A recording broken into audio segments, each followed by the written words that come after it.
আসসালামু আলাইকুম। আজ আমি আপনাদের রান্না করে দেখাবো কচুরমুখী দিয়ে ইলিশ মাছ। কচুরমুখী দিয়ে ইলিশ মাছ রান্না করলে খেতে খুবই মজাদার হয়। তাই আমি কচুরমুখীর খোসা ছাড়িয়ে সুন্দর করে ধুয়ে নিয়েছি।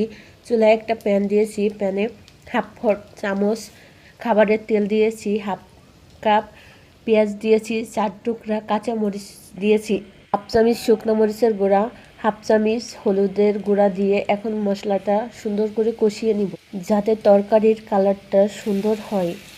এখন কষানোর পরে দিয়ে দিব হাফ চামচ জিরার গুঁড়া, হাফ চামচ ধনার গুঁড়া, হাফ চামচ রসুন বাটা দিয়ে এখন মশলাটা আবার সুন্দর করে কষিয়ে নেব।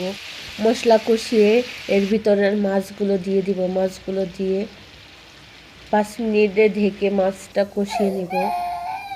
কষিয়ে এখন মাছগুলো আবার উল্টায়ে দিয়ে আবার 5 মিনিট কষিয়ে দিব। মাছগুলো কষানো হয়ে গেলে যখন তেলগুলো উপরে উঠে আসবে তখন মাছগুলো কষানো হয়ে যাবে। এখন মাছগুলো একটা একটা করে উঠিয়ে রাখবো। উঠিয়ে এই মশলার ভিতরে কচুরমুখীগুলো দিয়ে সুন্দর করে কষিয়ে নিব।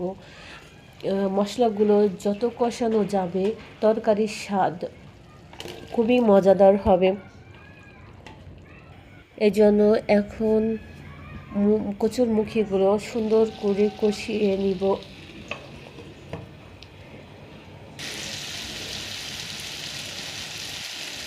সুন্দর করে কষিয়ে নিব। কষিয়ে নিয়ে এখন ঝোলে পানি দিব। পানি দিয়ে এখন আবার একটু কষিয়ে নিব। মশলা দিয়ে এখন কষিয়ে নেব। কষিয়ে এখন দেখব যে সিদ্ধ হয়েছে কিনা। সিদ্ধ হলে এখন ঝোলে পানি দিয়ে দিব। ঝোলে পানিটা যখন কমে যাবে মাছগুলো দিয়ে দিব।